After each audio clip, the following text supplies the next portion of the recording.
Mag-lunch na naman tayo mga katauhan. Ang aking rice ay mais na naman. Rice. Kanin pala ay mais na naman. At saka ang aking ulam ay ginataang dabong. Dabong ng kawayan. Bambo. Ano ba yan sa English yung dabong? Tapos may pakbit ako. Itong ko, may man dito may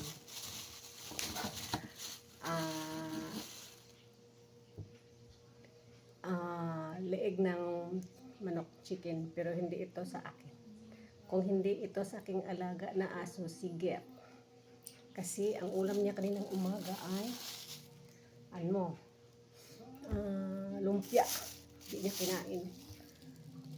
Akala ko na anuhan siya kasi nagpaksiw ako last Saturday ng mahigit 2 kilong budburon na fish.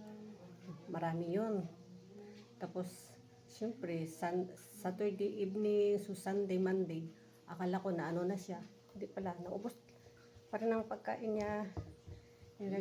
Pinaulam ko ay isda sa kasi putsita. So kanina pinaulam ko kagabi. Anong pinaulam ko kagabi?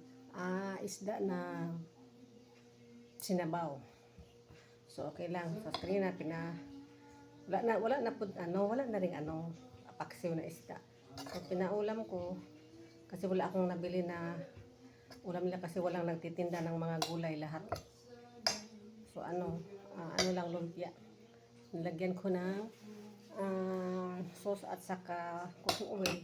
Kasi pag walang ulam talaga, lagyan ko man lang yan ng soy sauce at saka cooking oil. Okay naman sa kanila, pero kanina wala. Kaya dinan ko siya ng leeg ng chicken. Kainin ko siya after ko mag-lunch. Kaya as tayo may pala ako, may Fitgum Sia coffee. Tanghaling tapat, di ba? Kasi pag morning, magkape ako ng pansit-pansitan herbal coffee. Tapos 2 beses ako pagkape, sa umaga at saka sa hapon pag merienda time ko, yun ang i-drinks ko. Tapos hindi naman ako mag-coffee paggabi.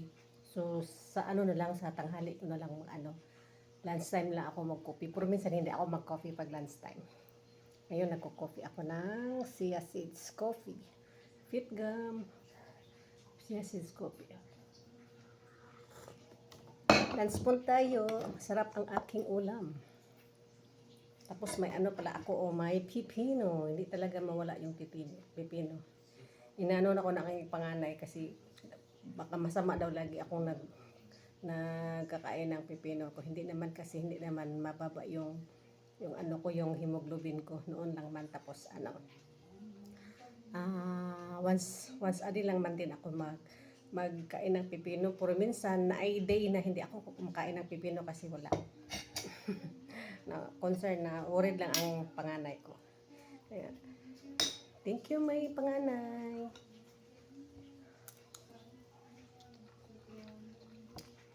Kain tayo.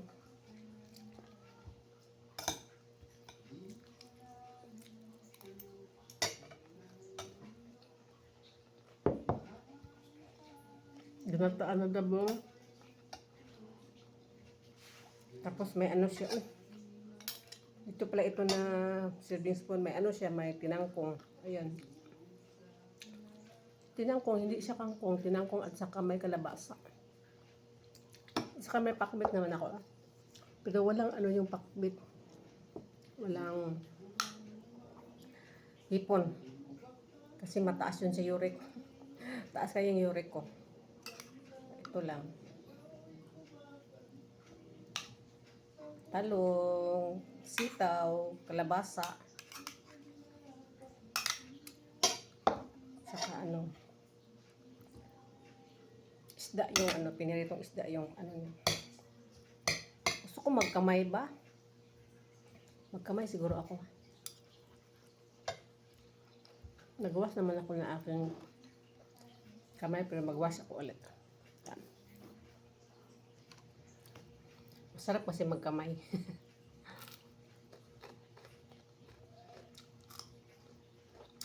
Pipino, hindi ko na sinawsaw sa soy sauce.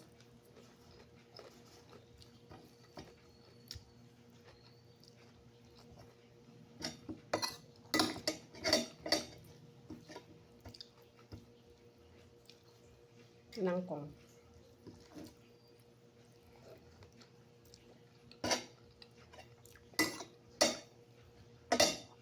Sarap magkamay ba? Lalo na pag yung uga. Yung dry yung mga pagkain. Pero hindi man ito dry. Kasi may sabaw man ito. Gataan. Ito lang ang gisa. Lalo na pag may mga pito-pito, sarap talaga magkamay.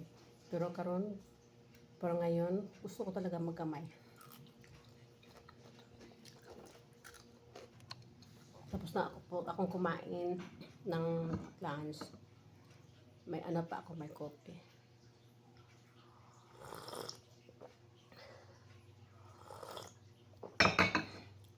Dito lang po. Thank you for watching. Happy lunch.